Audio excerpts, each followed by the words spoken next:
अगर आप कारों के शौकीन हैं तो आपने अपने देश भारत के एक राजा की मशहूर रोल्स रॉयस कारों के बारे में ज़रूर सुना होगा। अगर नहीं सुना होगा तो आज हम आपको बताते हैं कि दुनिया की सबसे महंगी गाड़ी से कैसे वो राजा कचरा फिकवाते थे। उस राजा का नाम था राजा जय सिंह प्रभाकर, जो राजस्थान के रंगीन और जीवंत क्षेत्र में एक राज्य अलवर के महाराजा थे। वह अपने समय के सबसे शक्तिशाली और धनी शासकों में से एक थे और उन्होंने ग्लैमर और रोमांच से भरपूर जीवन जिया। आज हम इस वीडियो के माध्यम से आपको उनकी आकर्षक कहानी के माध्यम से एक यात्रा पर ले जाएंगे और कैसे उन्होंने अपनी रोल्स रॉयस कारों का इस्तेमाल ब्रिटिश उपनिवेशवादियों के खिलाफ आवाज़ उठाने के लिए किया, जिन्होंने लंदन में उनका अपमान किया था। राजा जयसिंह प्रभाकर की छवि एक सनकी स्वभाव की थी। वह अपनी आलीशान जीवन शैली, फिजूल खर्ची वाली पार्टियों और विलक्षण शौक के लिए जाने जाते थे। एक बार उन्होंने अपने पसंदीदा घोड़े को बम्बई ले जाने के लिए एक विशेष ट्रेन मंगवाई थी, जहां उन्होंने 5 सितारा होटल में उसके लिए एक कमरा बुक किया था। उन्हें दिन में कई बार अपने कपड़े बदलने और हर अवसर पर अलग पगड़ी पहनने की भी आदत थी। एक बार की बात है, राजा जयसिंह प्रभाकर लंदन यात्रा पर गए थे। यह सन 1920 की बात है। लंदन में उन्होंने एक शोरूम देखा जो कि सबसे महंगी गाड़ी रोल्स रॉयस की थी। उस शोरूम में राजा जयसिंह प्रभाकर साधारण कपड़े पहनकर लंदन में रोल्स रॉयस शोरूम गए और कुछ कारें देखने के लिए कहा। सेल्समैन ने उनकी अनदेखी की और उनके साथ बड़ा बदतमीजी से व्यवहार किया, यह सोचकर कि वह एक गरीब भारतीय हैं जो उनकी महंगी कारें कभी खरीद नहीं सकते। राजा जयसिंह प्रभाकर गुस्से में आ गए और शोरूम छोड़कर चले गए। इसके बाद वे अपने शाही परिधान में अपने साथियों के साथ शोरूम देखने के लिए दोबारा गए। वहां उनका स्वागत लाल कालीन बिछाकर किया गया और कर्मचारियों ने उनका भव्य स्वागत किया। उनमें से कुछ कर्मचारी उन्हें पहचान गए।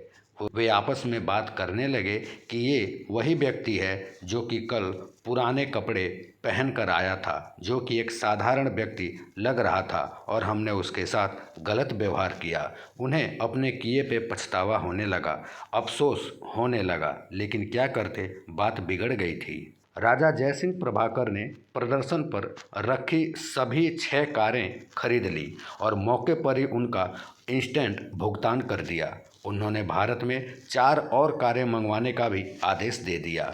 जब कारें भारत में आई तो राजा जयसिंह प्रभाकर ने उनका इस्तेमाल अपने निजी इस्तेमाल के लिए नहीं किया, जैसा कि कोई उम्मीद कर सकता है। नई दिल्ली की नगर पालिका को आदेश दिया कि वे उनका इस्तेमाल कचरा इकट्ठा करने और परिवहन के लिए करें।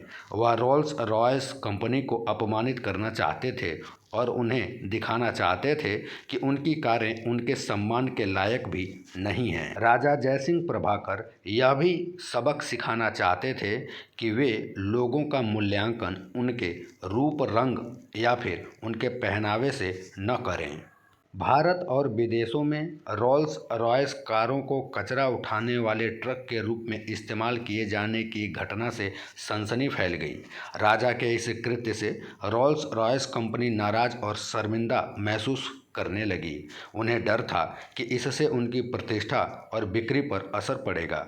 उन्होंने राजा जयसिंह प्रभाकर को एक टेलीग्राम भेजा। टेलीग्राम भेजने से पहले रोल्स रॉयस कंपनी पता करने में लगी थी कि आखिर उनकी गाड़ी से कचरा ढोने का कारण क्या है। जब कारण का पता चला तो उन्हें अपने कर्मचारियों के किए पे शर्मिंदगी महसूस होने लगी।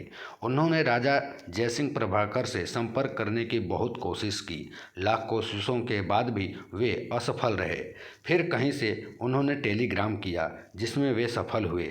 उस टेलीग्राम में उन्होंने अपने कर्मचारियों के व्यवहार के लिए माफ़ी मांगी और उनसे अनुरोध किया कि वे कचरा उठाने के लिए उनकी कारों का इस्तेमाल करना बंद कर दें। उन्होंने सद्भावना के तौर पर उन्हें 6 और कारें मुफ्त देने की भी पेशकश की।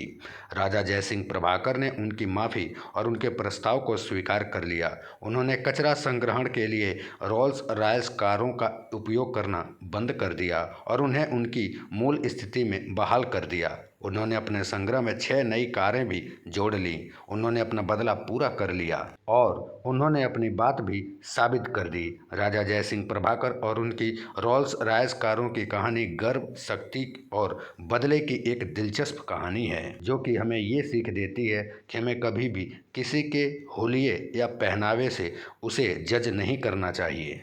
यह औपनिवेशिक काल के दौरान भारत और ब्रिटेन के बीच जटिल संबंधों और उसमें व्याप्त तनावों और विरोधाभासों को भी दर्शाता है। राजा जयसिंह प्रभाकर अंग्रेजों के एक सहयोगी भी थे, लेकिन वे उनके अहंकार और नस्लवाद से भी नाराज थे।